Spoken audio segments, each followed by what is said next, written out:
La légitime défense. Pensant avoir raison, vous pouvez vous retrouver en prison si vous ignorez ceci. Un homme m'attaque avec un bâton, j'utilise un couteau et je le poignarde. Il meurt. Puis-je évoquer de la légitime défense? Non, la légitime défense doit être proportionnelle. Si on vous attaque avec un bâton qui ne peut probablement pas vous tuer, si vous utilisez un couteau pour répliquer, vous serez condamné pour meurtre avec circonstances atténuantes. Un homme m'attaque, me tabasse et part. Comme je ne suis pas assez fort, je pars chercher mon groupe d'amis et on revient le tabasser.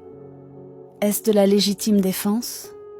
Non, la légitime défense doit être spontanée, donc elle doit se commettre dans le même instant que lorsqu'on est attaqué.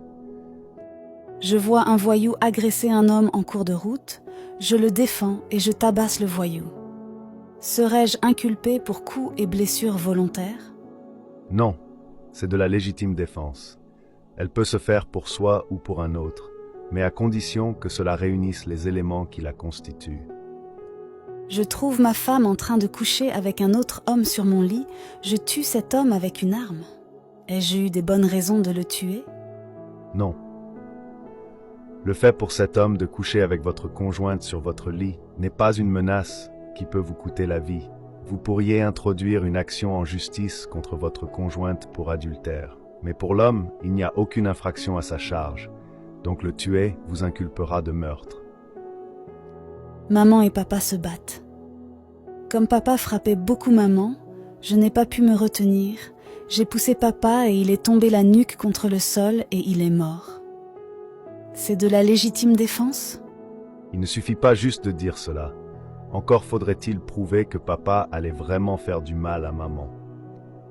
Donc dans ce cas, avec un juge moins sévère, vous serez peut-être acquitté.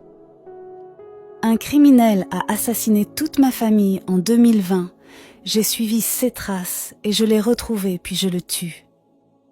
Puis-je dire qu'il s'agit de la légitime défense? Non, il s'agit d'un assassinat. Vous auriez mieux fait de porter plainte avec vos preuves à l'appui. Un homme insulte ma mère en plein air, et comme je suis champion de la boxe de mon quartier.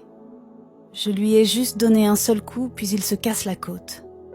Il l'a bien mérité? Non, même si tu es champion du monde poids lourd, tu n'as pas à frapper quelqu'un pour injure. La loi peut parfois sembler dure, mais elle est ce qu'elle estimated. Il est donc essentiel de toujours savoir comment se comporter pour rester dans ses limites. Merci de nous avoir écoutés et un grand merci à notre invité, homme de loi, pour ses éclairages précieux. Prenez soin de vous et à bientôt pour une nouvelle émission.